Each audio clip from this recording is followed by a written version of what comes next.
tentang gimana caranya kita punya keberanian dan kemantapan azam buat mengambil sebuah keputusan besar dalam hidup kita. Kalau kita analogiin tuh kayak misalnya seorang cewek lagi mau pulang ke Bandung dari luar kota nih. Terus dia pesan mobil rental dengan drivernya, gak kenal dengan drivernya. Tiba-tiba driver itu datang, terus penampilan drivernya kayak serem gitu. Si ceweknya gak kenal, penampilan drivernya agak serem.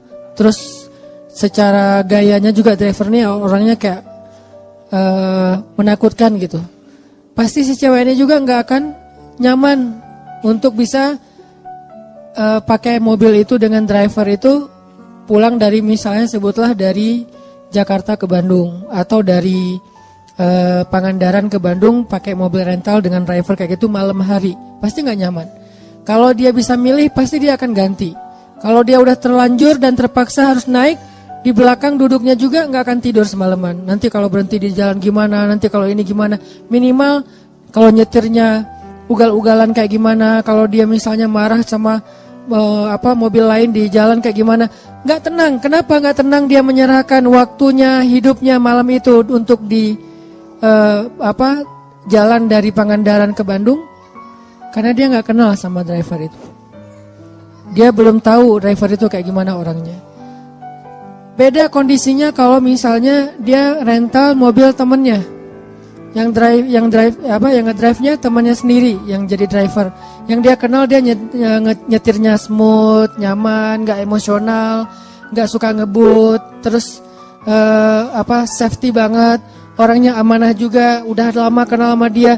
Pasti dengan tenang dia akan ikut mobil itu dan duduk di belakang tidur sampai ke Bandung. Artinya di sini masalahnya adalah kenal dengan tidak kenal, sehingga kita jadi trust atau enggak. Ke Allah juga kayak gitu. Kalau kita nggak kenal kebesaran Allah, nggak tahu track record bahwa Allah itu udah sering banget ngebuktiin orang yang berani mengambil resiko dengan nama Allah, Allah pasti bantu. Allah kalau misalnya iman seseorang itu ajaib, pasti Allah ngasih banyak keajaiban. Kalau imannya biasa-biasa aja, Allah kasih hal-hal yang biasa. Kalau dia nggak tahu pembuktian kayak gini, nggak ngelihat kebesaran Allah dalam banyak cerita-cerita orang lain, mungkin dia jadi agak-agak ragu untuk bisa mengambil keputusan besar dalam hidupnya. Untuk itulah kita butuh tajdidul iman, memperbaharui iman. Kita dengar cerita-cerita orang gimana Allah ngasih rezeki kepada dia. Kita baca kisah-kisah di zaman dahulu.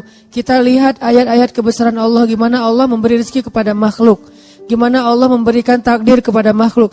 Makin banyak ayat-ayat kebesaran Allah yang kita perhatikan, semakin kita muncul keberanian untuk mengambil keputusan besar. Itu yang tadi saya baca di sholat Isya, ayat ketika Nabi Uzair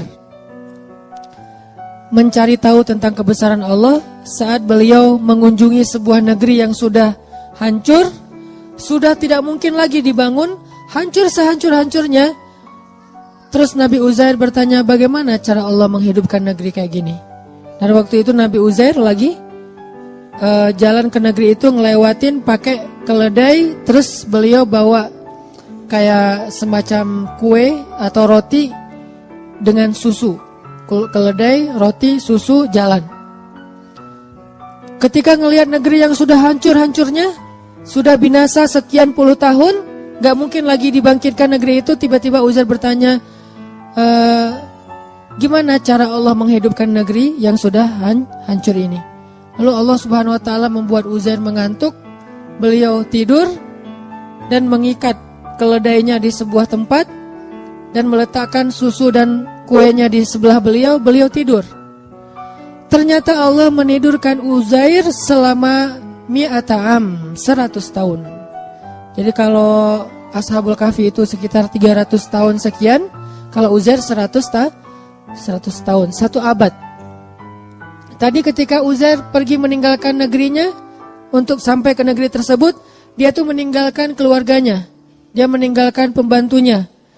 Nah kemudian Uzair pun berangkat dan tertidur di situ 100 tahun. Setelah 100 tahun Uzair bangkit dari tidurnya, Allah bangunkan. Pas dibangunkan datang malaikat. Malaikat bertanya kepada Uzair, "Kam labist? Berapa lama kamu tidur di sini?" Uzair menjawab, "Labistu yauman au ba'da yaum." Saya tidur di sini sehari atau setengah hari. Rasanya kayak setengah hari doang tidurnya, tapi enak gitu badannya, kayak tidur pula seharian. Terus malaikat itu mengatakan, "Enggak. Kamu tidur di sini selama mi'ata am, 100 tahun. Apa buktinya? Coba kamu lihat keledai kamu. Keledainya sudah menjadi tulang belulang, sudah tidak ada lagi daging, kulit, benar-benar udah jadi tulang. Seperti bangkai tulang hewan yang ada di tengah padang pasir, udah habis 100 tahun. Tapi coba kamu lihat makanan kamu masih seperti baru ditinggalkan tadi dan masih hangat. Jadi kayak roti gitu, baru ditaruh, itu kayak baru naruh beberapa menit yang lalu, masih hangat, rotinya masih lembut, belum kering sama sekali. Jadi Allah kasih dua kondisi yang berbeda dengan waktu yang sama. Yang satu 100 tahun sudah jadi tulang belulang, yang satu yang harusnya nggak usah tunggu 100 tahun, sehari juga basi kan. Kalau keledai ditinggal beberapa hari mungkin masih bertahan nih, lemah, mungkin lama-lama mati dan nggak langsung jadi tulang. Tapi kalau roti sehari juga udah basi. Hari ketiga udah keluar jamur, lama-lama keluar ulat dan habis gak ada sisa. Tapi yang harusnya sehari basi masih hangat. Yang harusnya beberapa minggu baru menjadi tulang, malah sudah menjadi tulang belulang.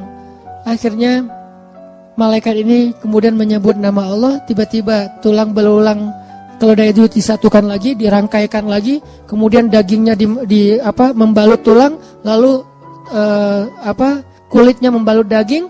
Tiba-tiba keledai itu kayak apa ya? Kayak rewind gitu ya, kayak balik lagi gitu. Tiba-tiba dia jadi hidup. Dan ini nggak pakai aplikasi loh. Benar-benar nyata gitu. Bukan pakai aplikasi editan atau apa, tiba-tiba jadi hidup lagi. Dan keledai itu persis seperti ketika tadi Uzair tinggalkan saat sebelum beliau tidur. Disinilah Uzair mengatakan, "A'lamu annallaha ala kulli syai'in qadir." Sekarang saya mengerti, Allah itu emang maha kuasa atas apapun juga, bisa apa aja, nggak ada yang nggak bisa. Nah, tajdid iman. Kalau cara Nabi Uzair mentajdid iman dengan hal-hal yang kayak gini, karena beliau imannya ajaib, makanya dikasihlah mujizat-mujizat yang di atas nalar kita. Kalau kita bisa mentajdid iman dengan dengar cerita-cerita orang, dengar cerita-cerita orang yang pernah merasakan keajaiban dalam rezeki, keajaiban dalam kehidupan, keajaiban dalam pemberian Allah, keajaiban dalam jodoh, itu banyak banget. Dan cerita-cerita kayak gitu harusnya menguatkan azam kita untuk mengambil keputusan yang besar dalam hidup. Saya secara pribadi itu yang selalu saya coba recharge ke diri saya untuk berani mengambil hal-hal yang memang mungkin gak besar-besar amat, tapi buat saya itu juga butuh keberanian untuk melakukannya. Karena apa? Karena banyak mendengar kisah-kisah baik yang pernah terjadi atau yang sekarang sedang terjadi di antara teman-teman kita. Gak jauh dari ayat itu, hanya berselang satu ayat, bahkan gak berselang setelah ayat itu, ada lagi kisah Nabi Ibrahim juga sama, pengen menguatkan iman. Jadi tiba-tiba Nabi Ibrahim bertanya, "Wa idh qala Ibrahim, Rabbi arini kaifa tuhyil mauta." Ya Allah, gimana? Coba tunjukkan ke saya cara engkau menghidupkan yang udah mati itu gimana, biar yakin dengan hari kebangkitan. Allah bertanya dan Allah Maha tahu jawabannya. Awalam tu'min? Apakah kamu belum beriman wahai Ibrahim? Kata Ibrahim, qala bala walakin liyatma'inna qalbi. Ya Allah, saya udah beriman, cuman pengen mantap nih. Tajdid, perbaharuan, recharge. Saya pengen lebih mantap ya Allah, coba tunjukin ke saya gimana cara ngidupin yang mati. Allah berfirman, ambillah 4 ekor burung, lalu potong-potong kecil, sembelih, taruh di 4 penjuru bukit yang berbeda-beda. Udah mati, udah dipotong-potong kecil, dicincang-cincang, bisa jadi sate itu ditaruh di bukit-bukit yang berbeda. Sekarang wahai Ibrahim, tepuk tangan kamu dan panggil dengan nama Allah. Burung itu datang dalam keadaan utuh, tidak ada satu goresan luka pun di tubuh burung tersebut. Baru Ibrahim mengatakan, Innallaha azizun hakim. Allah itu maha perkasa dan maha bijaksana. Ini cara para nabi juga mentajdid iman, teman-teman, memperbaharui iman. Bagaimana cara kita? Tadi, lihat kebesaran Allah di langit, lihat kebesaran Allah di bumi, baca ayat-ayat kauniyah, ayat-ayat ilmiah, lihat di sekitar kita, dengarkan kisah-kisah orang di sekitar kita. Maka kita makin yakin, gak usah khawatir kalau gambling dengan Allah, asalkan kita ikhtiarnya halal, Allah nggak bakalan ngecewain kita. Kemarin ada seorang ustadz cerita ke saya, waktu saya ke Kalimantan, ke Balikpapan. Beliau tinggal di Balikpapan. Terus tiba-tiba dapat, beliau cerita ini setelah beliau dengar YouTube saya yang dulu saya tuh kesasar dari Bandung ke Indramayu, terus ke Cirebon, terus balik ke Bandung kan, yang Tepuguh tuh nggak jelas gitu kan, muter setengah Jawa Barat. Hanya pengen ngasih rezeki kepada orang yang jualan pal gentong di Cirebon. Beliau juga cerita, Ustadz saya juga pernah ngalamin yang kayak gitu. Itu benar banget. Saya di Balikpapan, tiba-tiba teman saya ngajak saya untuk ada acara kayak seminar gitu, nemenin dia. Dia yang seminar, saya emang enggak. Nemenin dia ke Jogja. Nginep di hotel. Karena dia temannya lagi ikut seminar, dia bingung kan mau ngapain. Tiba-tiba lagi habis sarapan itu, saya ngerasa kayak stroke gitu Ustadz. Setengah tubuh saya tuh kayak nggak bisa digerakin, terus panas dingin, terus jantung saya tuh detak kencang, darah saya tuh kayak berpacu luar biasa gitu, kayak naik darah tinggi gitu. Terus dia pikir astagfirullah nih, jangan-jangan saya meninggal, nggak keren banget sih meninggalnya di kampung orang gitu. Dia takut karena meninggalnya jauh dari keluarga, nggak di Balikpapan, takut. Beberapa menit dia diam gitu, terus bertahap perlahan kemudian normal lagi. Cuman dia kaget takut, akhirnya dia pun lari ke apotek.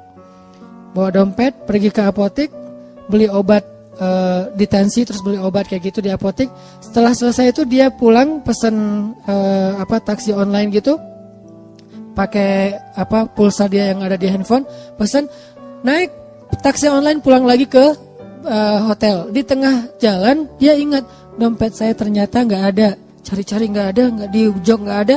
Terus nanya ke tukang taksi, kamu bawa dompet saya nggak? Ya nggak mungkin dibawa gitu, pokoknya nggak ada gitu ya. Nggak lucu. Terus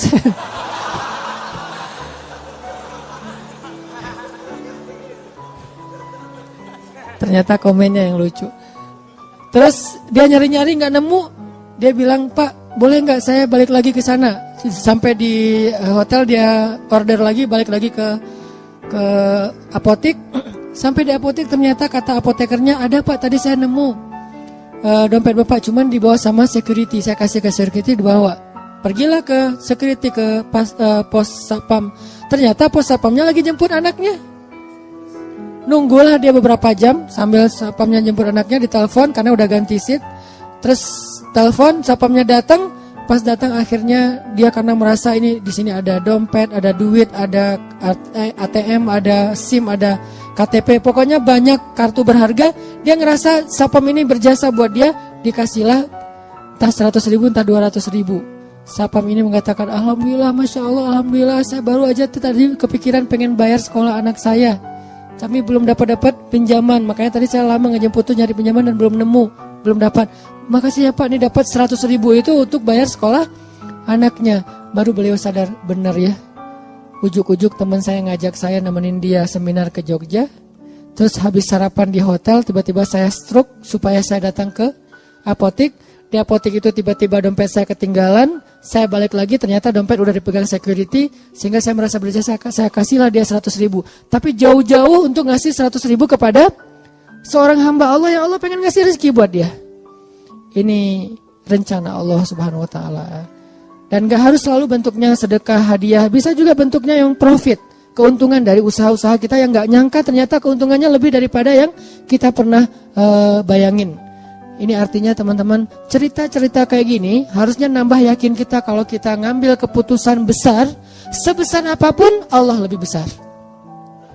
Sebesar apapun resiko yang kita ambil dalam sebuah keputusan, Allah lebih besar. Bukankah kalimatnya Allahu Akbar? Allah Maha Besar, tidak ada yang lebih besar daripada Allah. Jadi kalau tidak ada yang lebih besar daripada Allah, berarti semua kecil. Kalau di hadapan Allah, besar di hadapan kita tapi kecil di hadapan Allah. Semua keputusan kita, semua resiko kita, semua bahaya yang kita takuti, semuanya saghir indallah, kecil di sisi Allah Subhanahu Wa Taala. Karena Allah Akbar dan ala kulli syai'in qadir. Gak ada yang Allah gak bisa. Cuman untuk bisa punya keberanian kayak gini, kita terus mencas, mentajdid iman kita dengan dengar nasihat-nasihat orang, dengar cerita-cerita orang, kayak gitu teman-teman. Jadi mudah-mudahan dari sekarang kita coba lebih sering mencas iman kita lewat motivasi taklim, lewat bacaan, lewat cerita-cerita teman kita, hal-hal yang ajaib dalam hidup dia. Suatu saat kalau memang kita harus mengambil sebuah keputusan besar, maka kita sudah punya kemantapan hati, sudah yakin sama Allah. Dan keyakinan kita yang dalam itulah modal paling penting kita dalam mengambil keputusan besar. Bukan misalnya nih, mau ninggalin kerjaan, udah nabung dulu sekian ratus juta, biar nanti kalau lagi oleng masih ada simpanan uang. Bukan itu modal yang nomor satu, walaupun itu penting. Tapi bukan itu nomor satu. Nomor satu adalah yakin kepada Allah. Karena makin kita yakin kepada Allah, Allah juga makin ngebuktiin kebenaran dari keyakinan kita. Kalau kita ragu-ragu dikit, Allah ngebuktinya juga sesuai dengan zon prasangka kita kepada Allah. Kalau buat saya pribadi, saya terus ngelatih yang kayak gini-gini. Pokoknya kalau sama Allah mah gak usah khawatir lah. Yang penting ikhtiar. Dan ikhtiar itu bagian dari tawakal. Ikhtiar itu bukan berbeda ya, bukan ikhtiar dan tawakal. Ikhtiar itu bagian dari tawakal. Karena kalau orang yang tidak tawakal pasti ikhtiarnya melenceng. Kalau dia ikhtiarnya gak melenceng, masih fisabilillah, masih sesuai dengan syariat, koridor, on the track, berarti dia masih tawakal sama Allah, masih berserah. Begitu ikhtiarnya udah keluar dari tracknya Allah, berarti dia udah gak yakin dan gak berserah lagi kepada Allah. Jadi ikhtiar, doa, bagian dari tawakal. Ikhtiar, doa, pasrah, itu bagian dari tawakal. Jadi bukan tawakal dan ikhtiar, bukan. Ikhtiar bagian dari tawakal. Insya Allah ini bisa menjadi motivasi buat kita dalam mengambil keputusan-keputusan hidup kita. Walaupun mungkin awalnya emang agak berat, awalnya mungkin agak menyedihkan, awalnya mungkin agak sedikit terbeban, tapi beban itu sedikit demi sedikit akan Allah ringankan. Dan setelah kita sampai kepada janji Allah untuk menolong kita, malah nanti kita akan mengatakan bersyukur dulu saya berani mengambil keputusan itu. Tapi iman kita harus stabil ya, jangan 2 hari, seminggu, sebulan kemudian kita mulai suudzon sama Allah, yang tadinya Allah udah mau nolong kita gak jadi, gara-gara apa? Udah pundung. Allah udah nurunin nih keajaiban dalam hidup kita, pelan-pelan turun ke bumi. Dan itu juga butuh waktu gitu ya. Kenapa butuh waktu kok gak segera? Karena Allah pengen ngelihat kesabaran kita, pengen ngelihat ketahanan iman kita. Pas udah mau sampai, kita pundung. Naik lagi tuh bantuan kepada Allah. Ya Allah, dia udah pundung gak jadi. Di cancel kan sama kita. Nah terus saja, jangan ada batasnya. Yakin sama Allah mah gak ada batas. Kalau sabar kepada manusia ada batasnya, tapi sabar kepada Allah gak ada batasnya. Sabar kepada manusia ada batasnya, tapi sabar ke Allah gak ada batasnya. Maka mudah-mudahan kita terus husnuzon sama Allah, terus yakin sama Allah, dan ngambil keputusan-keputusan hidup kita. Masing-masing punya hajat, punya masalah, dan Allah akan menolong kita. La'allahu khair, la tahzan, innallaha ma'ana. Jangan ngerasa sendiri, jangan berputus asa, jangan khawatir, jangan sedih. Allah bersama kita.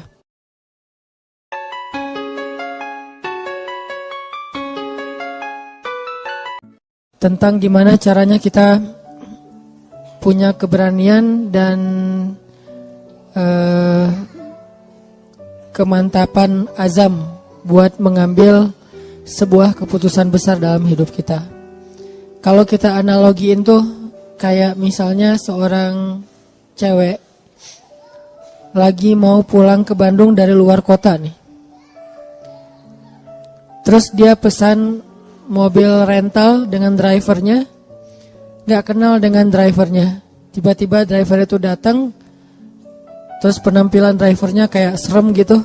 Si ceweknya gak kenal, penampilan drivernya agak serem, terus secara gayanya juga drivernya orangnya kayak menakutkan gitu. Pasti si cewek ini juga gak akan nyaman untuk bisa pakai mobil itu dengan driver itu pulang dari, misalnya sebutlah dari Jakarta ke Bandung, atau dari Pangandaran ke Bandung pakai mobil rental dengan driver kayak gitu malam hari. Pasti gak nyaman. Kalau dia bisa milih pasti dia akan ganti.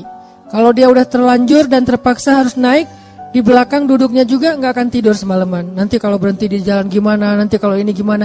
Minimal kalau nyetirnya ugal-ugalan kayak gimana, kalau dia misalnya marah sama mobil lain di jalan.